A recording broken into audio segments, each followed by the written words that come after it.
De là-haut, rien ne pourra vous échapper. Direction l'île Vierge en Bretagne, où se trouve le plus grand phare d'Europe, plus de 80 mètres de haut et 383 marches à gravir.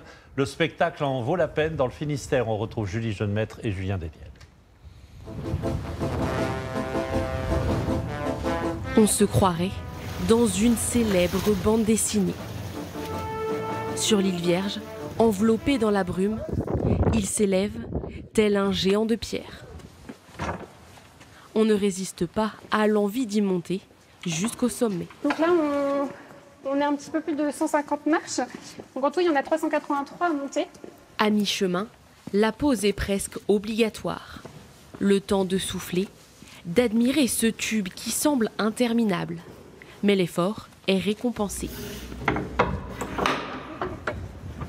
Ça y est, on est là. La vue bien méritée après une ascension. Nous voilà sur le plus grand phare d'Europe, le plus haut du monde en pierre de taille. On est haut, on est à 77 mètres. La lentille se trouve à 82,50 mètres.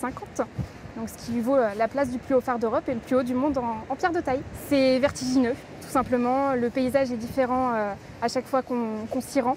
Non, c'est vraiment magnifique, on s'en lasse pas. Les guides accueillent chaque année 13 000 visiteurs à la belle saison. En cette période hivernale, Marine profite du phare pour elle toute seule. C'est magnifique. Puis moi, je suis une fille du coin, donc je reconnais un peu, voilà, voir ça d'une autre perspective, c'est quand même super. Il y a la maison de mon papa qui est juste pas très loin là. Son papa, justement, et le reste de sa famille l'attendent bien au chaud sur l'autre phare de l'île. Ah oui, il est là. Ok, merci. Donc effectivement, il est quand même bien plus bas. 34 mètres de haut, totalement éclipsé en 1902 par ce nouveau phare de tous les records. Désormais, le petit phare est transformé en gîte. Donc là, il y a des chambres, il y a 4 chambres en tout. La famille, locataire pour une nuit, dormira dans ses lits traditionnels. J'ai la chance de dormir dans le grand lit clos. Je pense que je vais dormir comme un bébé ce soir. On a tout de suite le bruit des vagues qui nous bercent. Ça fait partie de l'imaginaire. Qui est sur une île isolée, en pleine mer. La houle déchaînée qui vient s'éclater sur les rochers, c'est le tableau parfait, quoi. Et pour compléter le tableau, alors que le vent siffle dans la tour, la famille grimpe jusqu'à la coupole, dans la peau d'un gardien de phare. Donc il y a une petite centaine de marches à se faire là. Donc il y a des chances que j'arrête de parler très vite. 157 marches précisément, loin d'effrayer son neveu Mathieu, le fils de Marine. Arrivé en haut, tous savourent le moment. Franchement, c'est super, c'est sauvage, il n'y a rien autour à part le phare, quoi. Mais on est seul, quoi. C'est ça qui est génial. Ça fait du bien aussi, d'être coupé un peu de tout le monde. Non, c'est cool. Pour plonger un peu plus dans l'histoire de ces murs, bonjour. Ils peuvent compter sur Jean-Yves, ancien gardien de phare. À chaque vacation, il vivait ici avec ses collègues.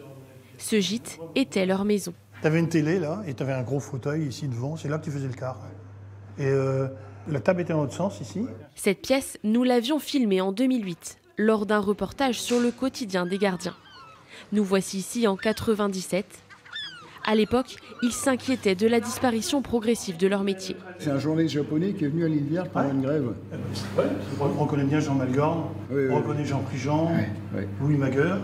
Les gardiens ont finalement quitté l'île en 2010, lors de l'automatisation du grand phare. Jean-Yves aime partager ses souvenirs, ses instants de vie sur l'île Vierge. Les locataires du jour, eux, se laissent transporter. J'aime bien revenir discuter aussi de mes collègues qui étaient avec moi au phare, parce que si ça a fonctionné, les phares, pendant toutes ces années, c'est un peu grâce à eux, hein, parce que c'est eux qui ont fait fonctionner tout ça. Donc j'aime bien en discuter, puis d'avoir une petite pensée pour mes copains, puis évoquer un petit peu ce qu'on a fait, quoi. Il y a eu des bons moments aussi, des trucs sympas aussi, on a bien rigolé aussi des fois. Et pas rester là tout le temps. Jean-Yves et ses collègues arpentaient quotidiennement les 6 hectares de l'île, l'œil attentif sur la mer. Avec une côte déchiquetée, la présence de ce grand phare était indispensable. Ici, c'est un véritable cimetière de bateaux tout autour, hein. Et depuis des générations. Hein. Tu as des épaves qui datent du temps de la Compagnie des Indes, parce que il y a beaucoup de rochers, c'est très, très dangereux, il y a beaucoup de récifs et beaucoup de naufrages. Autant de naufrages qui font de cette île et de ses phares Un lieu unique, chargé d'histoire.